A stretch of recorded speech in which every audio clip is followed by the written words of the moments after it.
Halo, selamat pagi ya. Anggapnya kita pagi sini. Ketemu lagi di pertemuan kita yang kelima. Sekarang kita akan membahas mengenai anthraquinone ya. Apa sih anthraquinone ini? Nah, anthraquinone atau dia memiliki struktur dasar quinone ini merupakan senyawa berwarna dan mempunyai kromofor dasar seperti kromofor pada benzoquinone, yang mana terdiri atas dua gugus karbonil yang berkonjugasi dengan dua ikatan rangkap karbon-karbon. Jadi si anthraquinone ini dia mempunyai gugus kromofor benzoquinone itu bisa 2 atau 3 ya. Dengan adanya gugus karbonil ya, dua ikatan rangkap di atas sama di bawahnya. Nanti kita lihat strukturnya ya. Nah, golongan quinone alam terbesar terdiri atas anthraquinone dan keluarga tumbuhan yang kaya akan senyawa jenis ini adalah Rubiaceae, Rhamnaceae, Polygonaceae.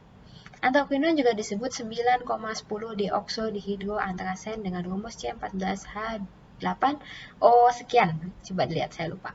Kemudian warna umumnya itu biasanya mulai dari kuning hingga coklat sampai hitam. Nah, jadi biasanya yang memberikan warna kayak kecoklatan, kuning itu adalah karena ada golongan anthraquinone di dalamnya, ya.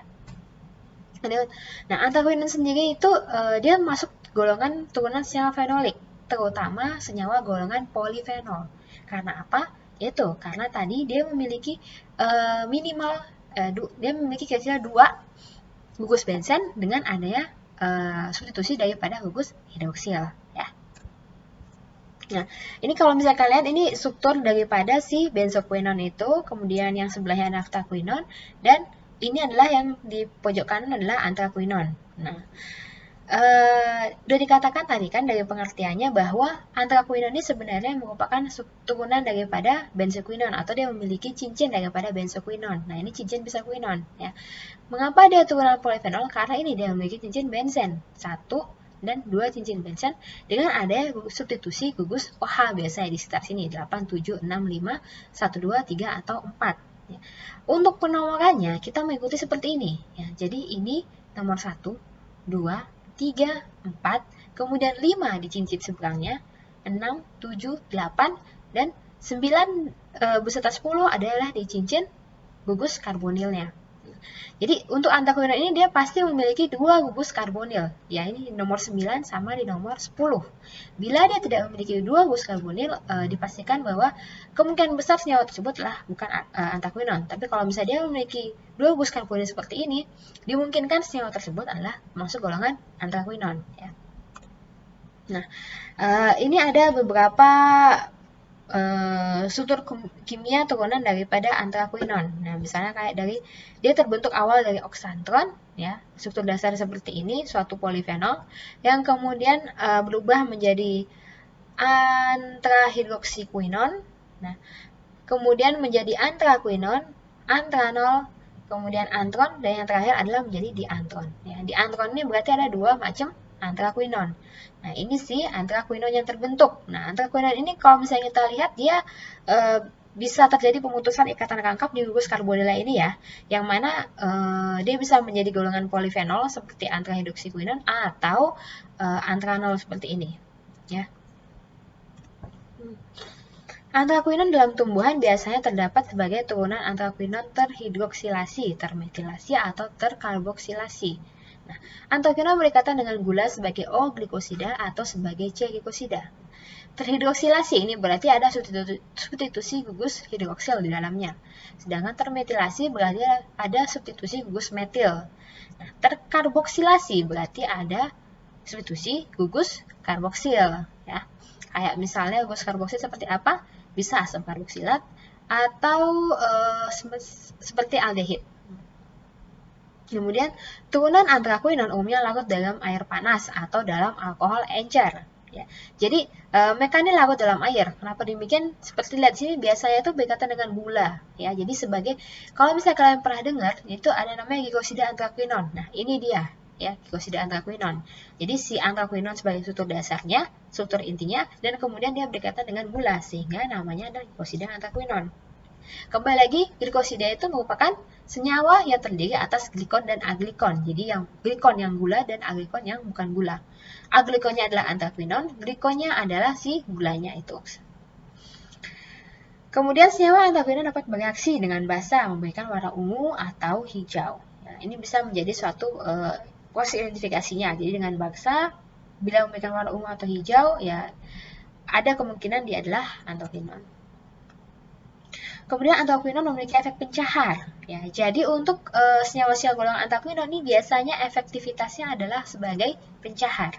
Kemudian dia memiliki gugus fenol pada C posisi C1 dan C8 dan gugus keto pada C9 dan C10. Pada anton dan antranol hanya C9 yang memiliki struktur oksigen ya. Jadi ternyata dia tidak selalu harus ada dua gugus karbonil atas sama bawah. Namun ada pengecualian untuk si antranol ini hanya C9-nya saja yang memiliki unsur oksigen atau yang tadi kita sebut dengan gugus karbonilnya ya, C ikatan rangkap sama O itu. Sedangkan C nomor 10-nya tidak memiliki ikatan rangkap CO ya. Kemungkinan gugus metil, oksimetil atau karbonil terikat pada C3 dan hidroksi metoksi pada C6 ya. Jadi si ini metil, oksimetil, karbonil pada C3, kemudian hidroksi metoksi pada C6. Pada tanaman sebagian besar terdapat dalam bentuk O-glikosida. Biasanya molekul gula terikat pada C1 atau C8 ataupun C6. Sebagai C ekosida terdapat pada bentuk antron dengan ikatan C ikatan rangkap C ikatan C dan terikat pada oksigen. Gula yang terikat biasanya glukosa, ramnosa atau apiosa ya. Nah, biosintesisnya seperti apa? Ditemukan lewat jalur malonat dan terbentuk dari asetil-CoA, membentuk asetil-CoA yang mana selanjutnya dengan malon ACP membentuk suatu rangkaian senyawa dengan 16 atom karbon, yang mana melalui beberapa tahap reaksi siklisasi, reduksi, dan ataupun oksidasi, sehingga senyawa asam beta poliketo akan diubah menjadi antokinon frangulaemodin. Ya. Ini senyawa dasarnya. Ini teori lainnya nanti bisa dilihat di modul yang akan diberikan.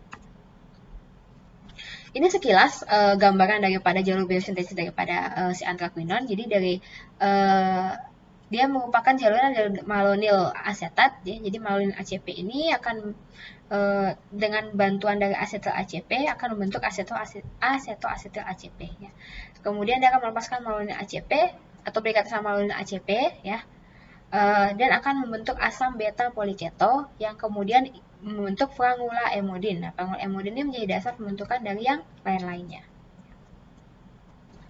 Untuk identifikasinya, jadi glikosida antokinon dapat diekstraksi dengan pelarut air, etanol ataupun metanol. Glikon digunakan pelarut nonpolar seperti benzen dan ether. Sebelumnya dapat dilakukan hidrolisis dengan asam klorida atau asam asetat. Nah, jadi identifikasinya ini bisa kita mengidentifikasi si glikosidanya dan si aglikonnya.